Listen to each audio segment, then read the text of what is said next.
Nous sommes ravis de vous accueillir dans le cadre de Parole de Pro, nouveau format proposé par le CARIF OREF Occitanie. Parole de Pro donne la parole aux professionnels pour présenter des projets, des expérimentations et actions innovantes pour mieux appréhender les nouveaux enjeux de la formation qui ont transformé de manière significative l'écosystème de la formation. Cette collection de visioconférences flash, 30 minutes, pas plus, permet de découvrir des initiatives innovantes, des bonnes pratiques menées en Occitanie et de proposer un autre regard sur vos pratiques. Alors aujourd'hui, c'est Marie-Christine Niorca, qui est directrice d'Ago Formation, qui va nous apporter son témoignage. Bonjour Marie-Christine Niorca. Bonjour, je suis ravie d'être avec vous dans ce nouvel espace. Pour commencer, est-ce que vous pouvez en quelques mots bien vous présenter et nous présenter votre organisme, puisque vous avez une spécificité, vous accompagnez aussi les organismes de formation dans leur activité. Oui, donc je suis Marie-Christine Orca et j'ai fondé Ago il y a déjà 20 ans. Donc Ago, c'est une équipe de 3 permanents qui gère la structure, les projets et une 7 à 10 consultants fidélisés, tous experts sur leur domaine. Et le cœur commun, c'est évidemment la pédagogie. Donc c'est une équipe de choc. Donc, on est un organisme de formation et de conseil. Notre mission, c'est de faire justement monter en compétences pédagogiques les acteurs de la formation. Alors, on accompagne sur l'ingénierie de formation, l'ingénierie pédagogique, l'animation et la création d'outils. Et en gros, on a 4 grands champs d'activité. Bon, le champ majeur de l'innovation où on travaille sur animer autrement, réaliser des capsules vidéo, créer des scénarios d'animation qui soient plus engageants que ce que l'on aurait l'habitude de faire. L'ingénierie de construction multimodale qui nous occupe de plus en plus avec la poussée du numérique et deux champs un peu particuliers. La remédiation cognitive ou dit plus simplement apprendre à apprendre et un domaine qui concerne les soignants qui s'appelle l'éducation thérapeutique du patient où on les forme en fait à la pédagogie de l'adulte appliquée à la maladie chronique puisque ils forment les soignants à savoir mieux gérer leur maladie. Alors, on a des formations catalogues, dites catalogues sur ces secteurs, mais l'essentiel de notre activité, c'est plutôt des formations accompagnement au sein des équipes. Et bon, ben, ça nous mène là où nos clients sont, c'est-à-dire pas mal dans l'Est, dans le Grand Est, à Nantes, bon, tout un tas de villes comme Lyon. On a développé une formation qui s'appelle ingénieur-ingénieux et où ce sont de formations longues de formateurs, mais voyons vraiment en Calédonie, où ça nous permet d'ailleurs de tester des parcours hybrides, puisqu'on utilise la distance pour faire de l'accompagnement à la formation. Alors, on peut faire ça parce qu'on a une plateforme LearnAgo depuis 5-6 ans déjà, qui nous permet de construire ces parcours-là, mais on la prête aussi aux organismes qu'on accompagne avec ce qu'on appelle des bacs à sable, où ils peuvent monter le château de leur construction multimodale et ensuite, on les aide à transférer tout ça dans la plateforme qu'ils auraient choisie. Voilà à peu près notre champ d'activité. Alors, rentrons un peu dans le vif du sujet. Justement, est-ce que vous pouvez nous détailler des exemples types d'accompagnement un peu terrain et nous dire concrètement comment cela se met en place et puis un peu le bilan de ces actions? Oui, alors, on peut peut-être parler de 3-4 actions très différentes et qui sont assez représentatives finalement du panel de ce qu'on peut proposer. Alors, j'avais envie de partager avec vous la première qui a été montée auprès de la coopérative Arteris. Vous voyez, c'est encore un secteur particulier de la formation. Eux, ils travaillent dans les métiers du grain et ils souhaitaient transformer des formations en présentiel pour les nouveaux arrivants en formation à distance. Donc, avec eux, on a fait un audit des pratiques existantes et surtout de leurs ressources numériques et on les a accompagnés à fabriquer leurs modules pour qu'il soit possible qu'ils montent sur leur plateforme. Donc, ça veut dire aussi, vous voyez, s'acculturer nous-mêmes à ces nouveaux secteurs d'activité. La deuxième, c'est un gros projet national où on a travaillé avec 7 IREPS. Les IREPS, c'est les instituts régionaux pour l'éducation à la santé. Et eux, ils étaient tout débutants dans le numérique. Et on a fait un accompagnement qui partait de la stratégie de l'entreprise, enfin des directions, jusqu'à les former justement au numérique et au multimodal et à ce qu'ils arrivent à fabriquer, à implémenter leurs nouveaux modules dans la plateforme. Vous voyez, c'est assez numérique là, mais numérique multimodal, avec cette préoccupation de faire la combinaison des deux. Et le troisième, c'est très différent. C'est un travail que j'ai démarré avec le CFA bâtiment de Noisy-le-Sec et qui est sur les espaces actifs d'apprentissage. Alors là, on construit carrément une salle expérimentale au sein du bâtiment, puisqu'ils vont refaire tout le CFA avec un gros projet d'archi, avec l'idée de renforcer justement les pédagogies actives dans des espaces flexibles. Donc, mon accompagnement va se poursuivre en partenariat avec les archis pour voir comment on peut garder justement cette qualité apprenante du CFA. Donc, c'est absolument passionnant. Et le dernier, vous allez voir, qui est encore autre chose. On a accompagné et on est en train de finir une maison d'enfants à Cap-Verne, donc dans la région, qui accueille des adolescents en situation d'obésité. Et donc là, avec l'équipe des éducateurs et les ados, on a créé un jeu éducatif pour qu'ils aient envie de mieux bouger, de mieux manger, que le désir soit là. Et ce jeu papier, d'ailleurs fait en collaboration avec les arts plastiques de l'établissement, est en train de devenir une appli, puisque dans notre équipe d'experts associés, on a un spécialiste de la conception d'applis numériques. Donc, ça couvre à peu près ce qu'on peut faire. Peut-être sur les bilans, en fait, nous, ce qui nous intéresse, c'est que les gens mettent en place au fil de la formation et au bout de la formation, les produits de formation que finalement on les a aidés à créer. Et on essaie d'être le plus possible, et on y arrive de mieux en mieux, à être dans une démarche usagée, UX design, avec en compliqué, c'est-à-dire où en fait on les intègre pas à pas dans la construction de ce qu'ils veulent fabriquer pour eux-mêmes finalement. Voilà. Merci pour ce partage. Alors, parallèlement, vous avez publié aussi un livre, Innover en formation avec les multimodalités. Est-ce que vous pouvez nous en dire un peu plus? Alors peut-être d'abord, oui, oui, bien sûr. Peut-être déjà pourquoi ce livre? Parce qu'en fait, quand on fait quelque chose, en général, il y a une espèce de raison un peu, oui, qui vous pousse un peu fondamentale. Alors, j'avais envie d'initier et de diriger cet ouvrage, puisqu'on va voir qu'il y a des contributeurs, pour rendre compte en fait du bouquet des possibles de ce que peut être la multimodalité. D'ailleurs, je l'ai même appelé les multimodalités, peut-être pour pousser le curseur un peu loin, et avoir une définition assez large de celle-ci. On a tendance en fait à définir la multimodalité comme une alternance présence-distance et en poussant la réflexion sur la qualité du numérique, avec finalement une montée de la partie technique au moment où justement les acteurs de la tech sont certes compétents mais puissants, et on peut peut-être cette poussée a tendance à estomper le rôle des pédagogues sur le secteur. Donc j'ai choisi de donner une place au numérique dans un ensemble de ressources qui peuvent s'articuler entre elles dans ce qu'on appelait des dispositifs apprenants. Alors, autant les situations, les activités, les lieux, les supports et les outils.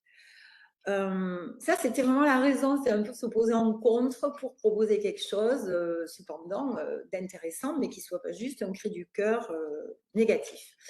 Ensuite, j'ai choisi de travailler en tribu, on pourrait dire, parce que les contributeurs, on doit être 13, je crois, au total, chiffre porte-bonheur, sont des personnalités très denses, très porteuses d'une expérience pratique incarnée. Vraiment, c'est de belles personnes et je les ai éprouvées, soit parce qu'elles m'ont formée, soit parce que je les avais invitées au forum de la pédagogie que AGO a organisé.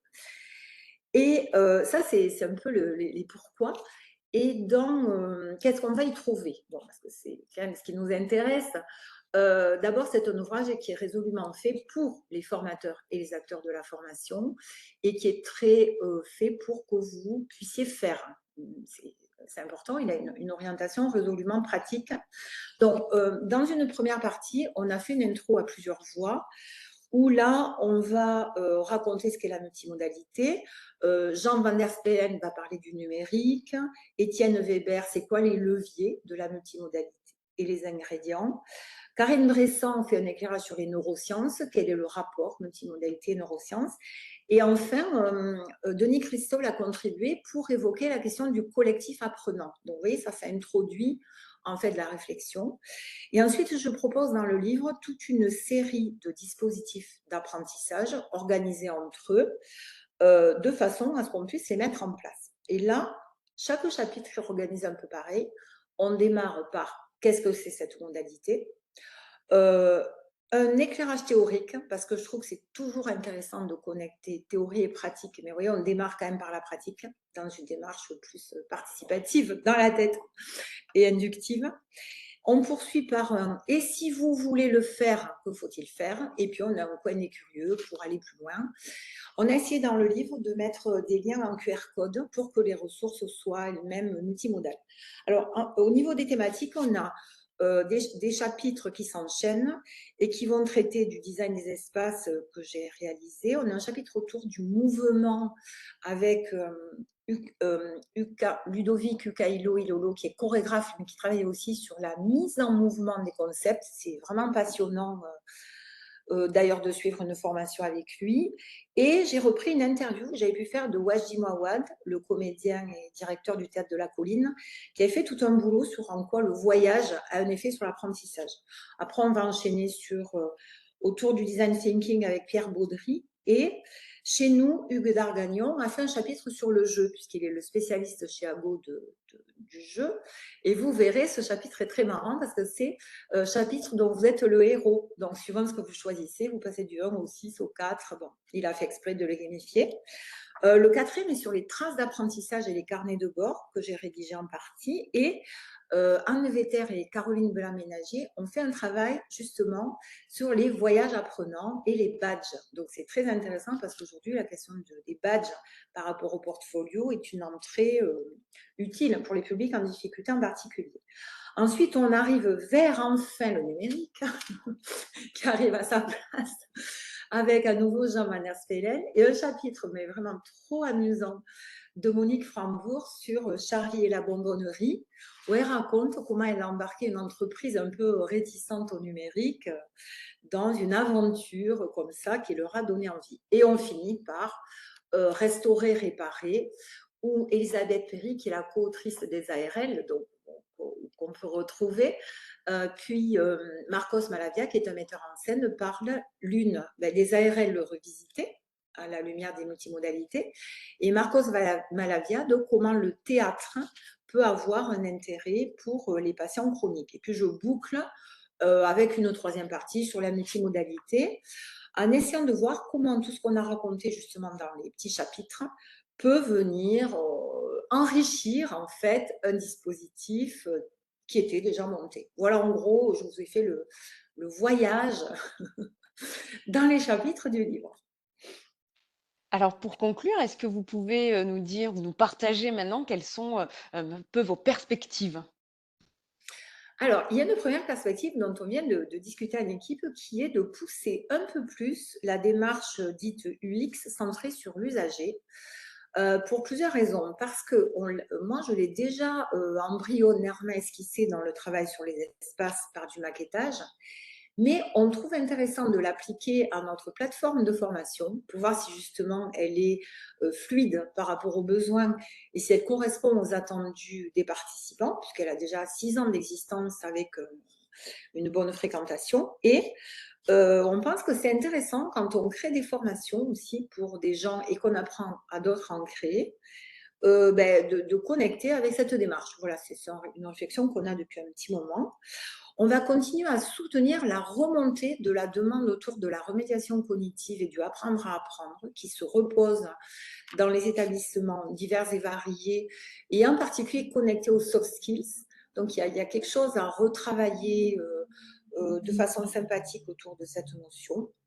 Bon, mais bien sûr, on continue à explorer le champ des multimodalités en maintenant notre veille sur les outils numériques. On a démarré un travail sur l'intelligence artificielle On teste en ce moment ChatGPT sur nos deux secteurs d'expertise, moi en l'occurrence les espaces actifs d'apprentissage et Hugues Dargagnan sur la gamification, pour voir comment c'est une aide à penser. Et ça, on aura l'occasion de l'évoquer plus tard, mais c'est un secteur qu'on expérimente.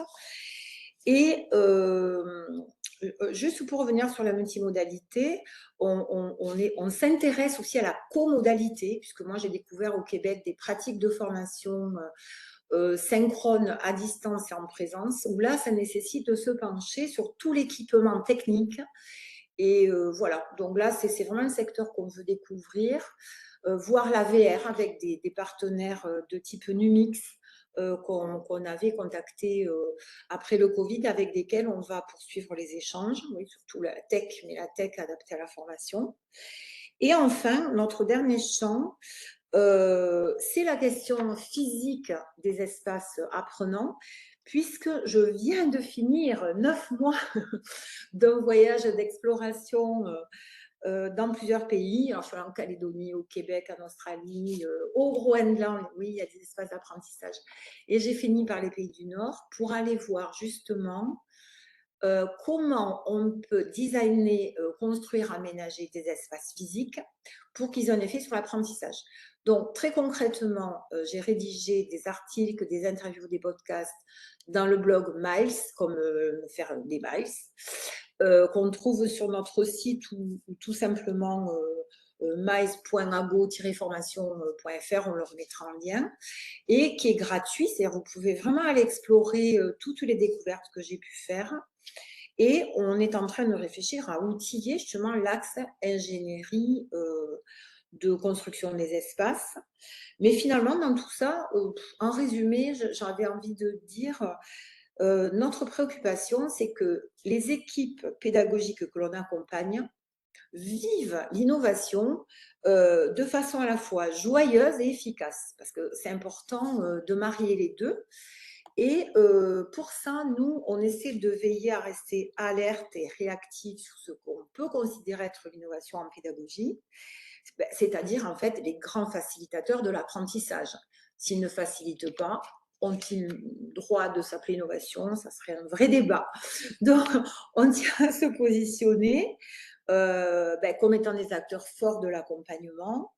Et on soutient vraiment la posture qu'il n'y a pas de techno sans pédago. On en avait fait un slogan dans un des derniers salons en région. Mais que par justement la multimodalité, de remariage peuvent se faire. Voilà, en gros, nos perspectives et notre positionnement. Merci beaucoup Marie-Christine Yorca d'avoir partagé ce témoignage. Retrouvez toute la programmation de Parole de Pro et bien plus encore sur notre site internet cariforefoccitanie.fr et on se donne rendez-vous pour le prochain témoignage dans le cadre de Parole de Pro. Merci encore et à très bientôt. Merci.